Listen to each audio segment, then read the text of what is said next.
Ciao everyone and welcome to episode 13 of Voices of Italy Beyond la Dolce Vita, dedicated to the Italian Liberation Day or Festa della Liberazione, even though we very commonly just refer to it as il 25 aprile, April 25th, which is the date in which we celebrate the victory of the Italian resistance movement, the Partigiani, against Nazi Germany and fascism. It's meant to celebrate the end of the darkest time in Italian history since it was even a country. And this year, it marks the 80th anniversary of the liberation. But it's more clear than ever that, just like many other pages of the Italian history, April 25th is a date steeped in contradictions, controversies, and political polemics more than national pride. For many Italians, it's just a holiday, a day off to take advantage of a nice spring weather. But for others, especially older generations, and for our national identity, it carries a heavy weight. From partisan pride to political debates and controversies, even up until these past few days, we're going to explore what this date really means in Italy. And listen closely because this time I have a few more voices with me.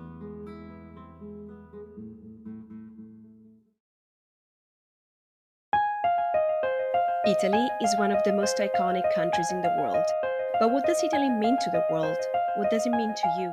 Buongiorno. Pizza. Ciao Bella. Michelangelo. Spaghetti. Mafia. Dolce Vita. My name is Alessia, I'm Italian, and this is Voices of Italy, the podcast that peels back the layers of the Instagram perfect Italy to reveal everyday stories of authentic, surprising, and messy Italian life.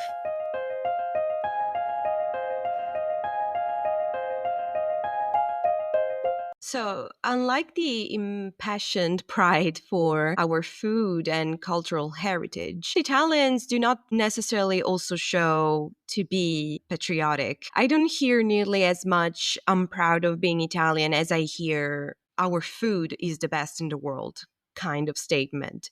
There's a lot of sour spots in our political identity as a nation and in the relationship that Italians have with politics and power. And I have to admit that I wasn't as excited to work on this one as I was for other episodes, but I had to change my mind while doing research. April 25th is a celebration that tends to be a reminder of this kind of conflict, love and hate that us Italians have for our national identity. But let's take a little step back here for those that are not really familiar with Italian history and for others who might just use a refresher, as I did. And also because the research that I did to prepare for this one was actually a nice sort of school book dust off also. So let's not let it go to the waste.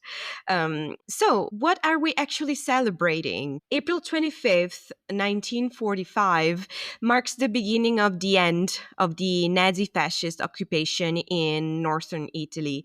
Now, the war, of course, didn't magically stop on that day, but April 25th became a symbolic date when the tide truly turned, when partisans and everyday citizens in Milan and Turin rose up, and Nazi German and fascist troops from the Republic of Salò began to retreat. So the uprising didn't just happen out of nowhere. In the months leading to that day, tens of thousands of partigiani, students, factory workers, farmers, women supporting the resistance, carrying secret messages and mail through the mountains, had been organizing in the shadows, risking everything. These weren't, of course, professional soldiers. These were regular people that wanted to fight dictatorship, occupation, and war, because that's what you need to do sometimes to make sure that peace is restored. And many of them didn't even think of themselves as partigiani, but they ended up being called that way. That's, for example, the case for Paola Del Din,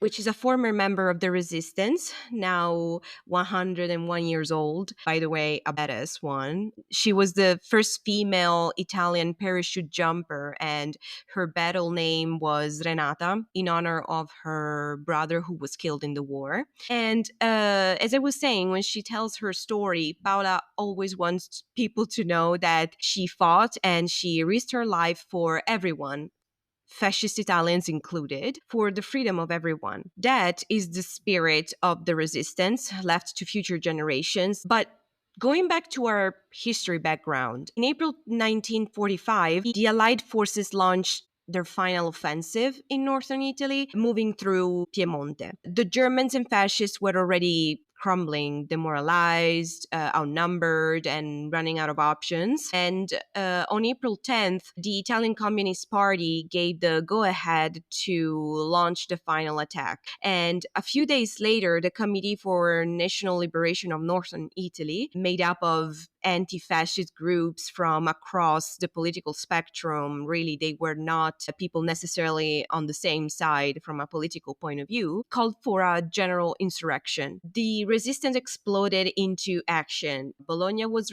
liberated on April 25th with the help of the Allies. Then, on April 24th, the Allied troops crossed the Po River. And the next day, April 25th, the Partigiani had taken back the control of Milan and Turin. Factories were occupied, the newspapers were printing headlines declaring the city free, and Sandro Pertini, who will be the future president of the Republic in Italy, back then was just a partisan, and he was the one announcing the general strike on Radio Milano with a message that really made history. Cittadini, lavoratori, sciopero generale contro l'occupazione tedesca, contro la guerra fascista per la salvezza delle nostre terre, delle nostre case, delle nostre officine. Come a Genova e a Torino ponete i tedeschi di fronte al dilemma arrendersi o perire. That same night, Mussolini fled Milan. He was caught 2 days later by partigiani near Como, and he was executed on April 28th. By May 1st, American troops arrived in Milan, and just like that, history started its course. April 25th wasn't declared an annual national holiday by law until 1949, but since then, it's really stood alongside other important holidays for Italians like Christmas, May 1st, and the Republic Day that is on June the 2nd. And as one of Italy's most important public holidays in general when it comes to our nation. But let's not sugarcoat it. It's a day that still sparks a lot of debates and brings old scars and ideological conflicts up, despite the spirit of national unity that it's supposed to encourage. From an institutional perspective, Liberation Day is a day of somber ceremonies, memorials, speeches about democracy and freedom. The most important of those memorials takes place in Rome every year when the President of the Republic lays a laurel wreath on the altar of the motherland in Rome, and the highest ranking state officials also participate. That tradition was suspended in 2020 because all celebrations were canceled during the pandemic. And there's actually this very powerful image that has definitely made history of modern Italy with our president, Sergio Mattarella, laying the wreath alone in a deserted Altare della Patria and wearing a surgical mask. After all, the Italian constitution doesn't just reject fascism by distancing Italy from it and saying that it is a democratic republic founded on labor, which was already a way of moving away from dictatorship and elite rule. But our constitution clearest stance is taken in Article 12, where the Constitution says that the reorganization of the dissolved fascist party in any form is not allowed. That means no coming back, no rebranding, no revivals, no versions of that party. So, yeah, Italy made it crystal clear after World War II that fascism was over and democracy was the new foundation of this country. And yet, this doesn't lead to the unanimous consent that you would expect on this topic. On the contrary, there's really a ongoing ideological and maybe also identitary fracture that we never managed to heal. In recent years, really like clockwork, every year the debate is back. A couple of weeks before April 25th, all over the news around this anniversary, someone says something, politicians are bickering, and the different groups just argue with each other. While some important figures like the President of the Republic, Sergio Mattarella, and most center-left leaders consistently honor the day with strong anti-fascist rhetoric, center-right and far-right figures often reframe, let's say, April 25th as a more neutral or even divisive event. Many prominent conservative politicians have always had this sort of ambiguous attitude towards Liberation Day and have chosen to take stands that do not really match with the spirit of clear rejection of fascism in any form and celebration of the resistance. For example, some have explicitly criticized the song Bella Ciao that some of you might be familiar with. Una mattina mi sono svegliato, oh bella ciao, bella ciao, bella ciao, ciao, ciao. Una mattina mi sono svegliato e ho trovato l'invasor. Song that became the partisan anthem and still echoes through generations today. Other times, they have refused to participate in official ceremonies. Before becoming prime minister, Giorgia Meloni and other members of her party often avoided April 25th ceremonies, for example, and called the holiday divisive and ideologically monopolized by the left. Meloni released a statement in April 25th, 2023, which was her first 25th of April celebration as a prime minister. And she said that April 25th is the day Italy regained its freedom, but it's also a moment to remember all the victims of all wars. That sort of came across as she was trying to sort of generalize on purpose. And most importantly, lots of other parties started to highlight the fact that she avoided using the word anti-fascism, and there was absolutely no reference to the resistance whatsoever. So, which is something that people would expect to fully honor the meaning of the holiday. But obviously, she's not the only big case of this sort of controversial speeches or declarations. Matteo Salvini, which is another important figure in the government and is the leader of the Lega party, has skipped official celebrations of Liberation Day ceremonies straight up in multiple years. He's also made even more ambiguous and revisionist statements about fascism and the resistance, leading many times to criticism. The refusal to participate or to acknowledge anti-fascism, it's sort of a political statement in itself. And this year, too, there was no shortage of political debates. After the recent passing of Pope Francis, the government decided to impose 5 days of national mourning, which is already quite unusual, even for Italy. And in an interview, Italy's Minister for Civil Protection, Nello Musumeci, the civil protection is essentially Italy's top official responsible for managing emergencies, whether it's natural disasters like earthquakes or even public safety issues that affect the entire country. Like, for example, it was for the pandemic, or in this case, the state of national mourning for the Pope's death. And the minister spoke of a request he made just a day before, asking Italians to celebrate Liberation Day with sobriety. If you wonder what that is supposed to mean, is a suggestion that people should avoid sort of wild parties, dancing, and singing that sometimes come with it. The minister then clarified that he's not saying at all that the government is banning or stopping celebrating on April 25th, but he did go a step further in this comment and he urged people who are celebrating April 25th, which by the way should be all of us, state officials included, but he urged those people to keep it low key, sort of. And he specifically asked to refrain from crazy dancing and singing. Now, the reason why I'm mentioning these comments is really, to be honest, not because I was particularly outraged for a potential attempt to downplay the importance of the celebration or the relevance of the resistance or anything.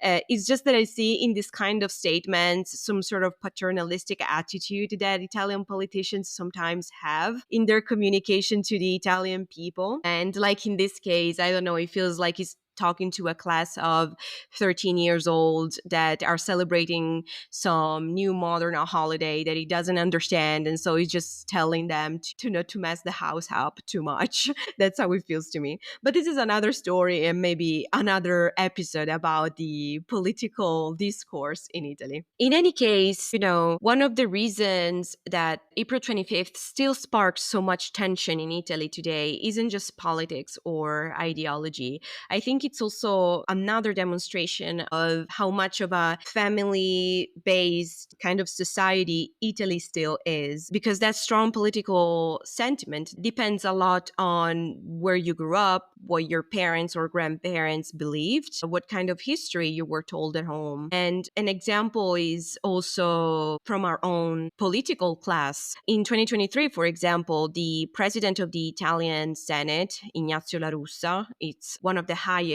ranking people in the parliament, gave a speech in which he casually mentioned that he has a bust of Mussolini in his house. A little sculpture. Those words told with such nonchalance, really, in a country where fascism is a sensitive topic and a relatively recent historical wound, generated really quite a lot of indignation. To be fair, he said the statues are not on display. They are in a dark corner in his house, inherited from his father. And that's why the president of the Senate said he would never throw it away. It's not about ideology. It's a memory of his father. And if it was a statue of Mao instead, he would keep that too. In this case, La Russa's personal and family history, like that of many others, is deeply tied to a certain version of Italy's past, one where fascism isn't necessarily seen as something shameful, but as a part of your own family tradition or even identity that they used to embrace. So I imagine that for some people, that sort of feels like you're insulting people I care about, you insulting my father or my grandfather, right? When you reject so strongly fascism. Even though that's obviously not the reaction of everybody in this kind of situation. Historian Alessandro Barbero, for example, he's a completely different case. He often refers to his grandfather being a committed fascist, and he contextualizes that fact. He drastically moved away from that ideology and became, again, completely different, a big supporter of the partisans' ideals. In some conservative families, it's not unusual to hear more ambiguous or even nostalgic ways to deal with that ideological heritage that you get from your family, and a nostalgic view of this fascist era that people obviously passed to their children and grandchildren, especially if your grandfather was a fascist soldier or lost everything in the post-war chaos, because that's also sort of created a lot of resentment in a lot of families. And that's not far from the experience of a voice that I'm going to share with you. My great grandmother was fascist, so we never really had that big of a celebration of Liberation Day in the family. Now my great mother is right wing, my mom is right wing, but one of my aunts is very leftist. So, but still never had this big of a celebration of the occasion. Just more of, actually, my brother's name is Marco, and that day happens to be Saint Marco. So that's what we basically were celebrating back when he was a kid. In this message, Marcella shows us another side of family baggage. And some of the people that today are not big fans of April 25th, let's say, sometimes also show that by downplaying the role of the resistance, refusing to acknowledge that a role was even played. As Professor Barbero says in several conferences and interviews on the resistance, the importance in our history that the resistance had is that they openly took a stand against fascism. So already they created an ideological push. And he finds the very argument of the resistance not being relevant in the war ridiculous, even if the resistance contribution to the war was non-existent, but it wasn't. That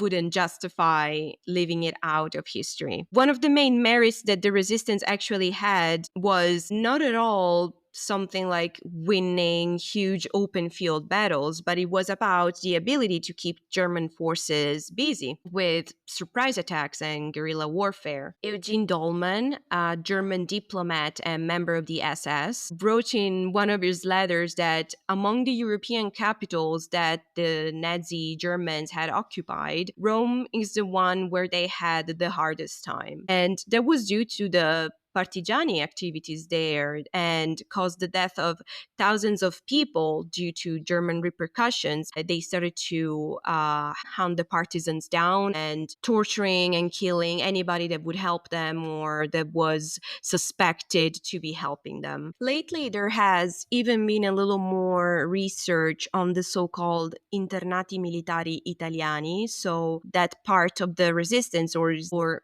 I should say, what it's starting to be considered part of the resistance as some sort of passive side of it. But it's essentially the Italian soldiers that were taken prisoners in German camps. Essentially, after they were arrested by the Nazi German army, they were offered to be spared in exchange of their contribution against the resistance. So they offered that they could fight with the Nazi, and in return, they would have been spared. This group of Italian soldiers refused. The estimate is around 800,000 Italian soldiers, and they refused. And for that reason, they were taken to the German camps. And even just this form of passive resistance, as it's called, could have made a lot of difference if those people hadn't refused to fight the resistance. Even just half of them, 400,000, would have been a huge help for the Repubblica Sociale Italiana, that sort of fake state created by Benito Mussolini in North Italy, because the army of the Repubblica Sociale Italiana was really a small one, so it would have benefited from any help, let alone 400,000 people or more. Other kind of criticism towards the resistance, the partigiani, is also that they are by some groups depicted as basically a group of terrorists and street thugs. And let's be clear, the partisans were not perfect. They were a group of people, very normal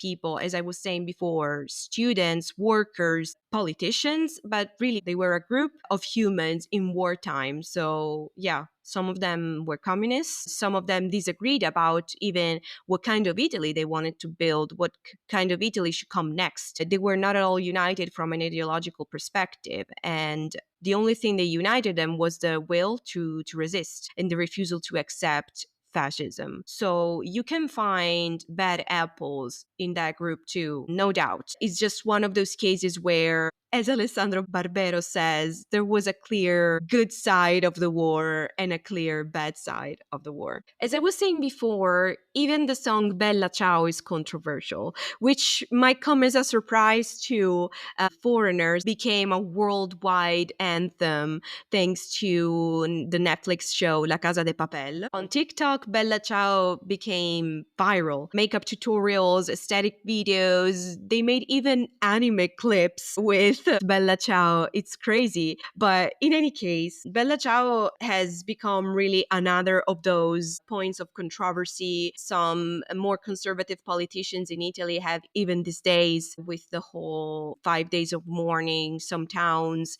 have independently chosen to forbid any celebration and specifically to sing Bella Ciao. But the funny thing is that Bella Ciao didn't even originally started as a partisan anthem. The origin of the song is quite unclear, although the most probable hypothesis is that Bella Ciao dates back to the 19th century and it was a work song sung by the mondine. They were the women who worked in the rice fields in northern Italy under really harsh, exploitative conditions. And it was a song of resistance, not against fascism, but against poverty, injustice, and oppression. Later, during World War II, the lyrics were rewritten by the partigiani and it became an unofficial anthem of the resistance. Over time, it became an even more powerful symbol and really for something bigger, the universal struggle for freedom. And you now can hear it on TikTok, but it carries the weight of history, identity, and resistance. But it's nice sometimes. I don't consider the fact that it goes viral on social media anything degrading personally. I think it's just you can't expect everybody to know or to feel what we feel here, what our ancestors felt when they were fighting. It would be unthinkable. And also, it's nice because it's a song that is meant to remind people of positive things to fight for. So if that's just a way to kind of share it with the world, why not? Especially because for decades, the survivors of the war have been speaking about it. And as time passed, fewer and fewer of them are alive. And unfortunately, there's not a lot of efforts, especially from institutions, in taking charge of that memory. New generations are starting to lose that direct connection with the resistance memory. And even school books sort of leave out the Civil War discourse and minimize the resistance as just one of the other occurrences of those war times. Even though I have to say on this last issue that is part of a broader problem that the Italian education system has, which is usually addressing a lot of facts really briefly and superficially. And unfortunately, that was contributing to the erosion and oversimplification of the Partigiani's history. This is creating distance between us and 1945 beyond time. It's an emotional distance, sometimes ideological, from principles that a lot of people don't even feel like they have to defend anymore. But it's always really heartwarming to see that for Italians, geographical distance doesn't nearly matter as much as time distance, because I've had the wonderful opportunity lately to speak with a lot of Italian expats and Italian American people in the US. And I would like to take this opportunity actually to really thank with all my heart the Italian Women USA for their precious help with this episode. They're a wonderful community of Italian women in the United States with the mission of creating a great network of Italian women that can share experiences and help each other in the United States. You can check them out on their website, but they also have a Facebook and Instagram page, and also a podcast where they talk about their experiences and their identity as Italian women in the US. I will leave all the links in the description of the episode. And thanks to that network, I had the opportunity to find a wonderful voice that is giving us her perspective about April 25th. Good morning. My name is Fiorlisa Bracco, and I live in Connecticut. I've been in the United States for the past 42 years. I came in 1983 and to learn English, and then I liked the country so much I decided to stay. in reference to April 25th, I have a lot of very patriotic memories because, first of all, my dad was deported into a concentration camp in Dachau. So April 25th was really meaningful for him because that's the day that we got liberated and he finally was able to come back to Italy. My mom was a messenger, what they call at the time una staffetta, for the partigiani or partisan. And so my uncle, my mom's brother, was a commander in the partisan army. And he actually was one of the people that signed the surrender to the American people for Italy in my city. So it always had a very big meaning because we talked about it a lot. We talked about the war and what it meant to my family and the consequences. And so we celebrated April 25th. My uncle used to be invited to do speeches about freedom and liberation in at several political meeting, and so at the parade too, at the time we had parade, so it was really meaningful to me. I became very patriotic, and it's harder to explain because I love the United States and Italy in equal quantity. I'm very patriotic in the United States and I'm very patriotic in Italy too. So April 25th, we always celebrated. We didn't go out on parade and shake flags, but we would go to speeches and to listen to my uncle and the rest of the family, the one that is still alive. They're still participating as best they can.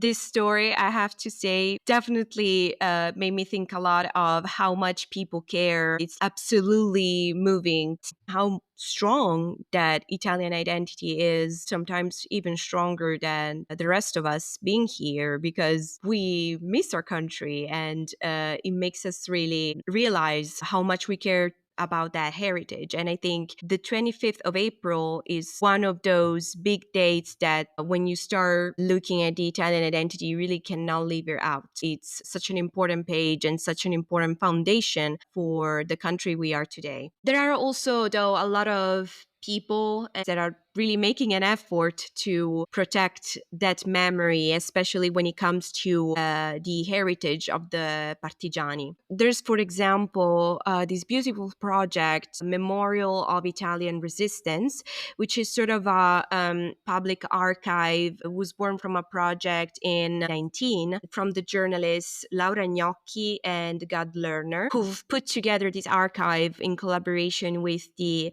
National Association of the Italian Partisans. Since 2019, they have been interviewing over 500 elderly people that have been involved in various ways in the resistance up until the day of the liberation. There's a website with hundreds of interviews. I'll put all the links in the description of the episode. And the collection of the new interviews, the more recent interviews, has been done mostly through informal ways, through word of mouth, essentially. And every time that Laura Gnocchi and Gad Lerner managed to find new people to interview, they often realized that those people had never spoken with anybody about their experience, let alone journalists and reporters, and they haven't spoken about their experience in a long time. Some of them were not even realizing who could care about their experience, why it could be useful to anyone. So it was incredible. This allowed them to reach people that for a long time were excluded from any sort of narrative of the resistance. And we're talking about a lot of women that never talked about it because they were afraid in their new life, post-war life, to be shamed for it, of to have social consequences. Because unfortunately, what some of the women have been saying is that many times the reputation of the women that took part of the resistance was negative because society was judging them for, the definitely non-traditional womanly things that they did and not respectable things that they did during the resistance. Of course, I'm being completely ironic here. So the fact that they were spending nights camping with men and firing guns and stuff like that, they were heavily judged by part of the society after that. So that's one of the reasons why they never even revealed to anybody that they ever helped. So it's an incredibly precious work that is being done for this memorial, and it's going to be more useful than ever, of course, in the years to come. So what's your take on this? Do you have any family stories tied to the war? I'd love to hear all of your stories, your opinions, and your voices. You can send me a voice note on Instagram and Facebook at Voices of Italy, or send me a note through SpeakPipe. You'll find all the links in the episode notes and in my bio on Instagram. Thank you so much for listening to this historical episode of Voices of Italy. If you like this episode, leave a review and remember to follow the podcast on your favorite platform. It's really, really a big help. And if this episode left you with that little Resistenza vibe, I suggest you to watch Freaks Out by director Gabriele Mainetti, one of my favorite modern Italian directors. The movie is an unconventional resistance story with a fantasy flair, telling the story of a group of freaks performing for a circus and finding themselves fighting side by side with the partisans using their supernatural powers.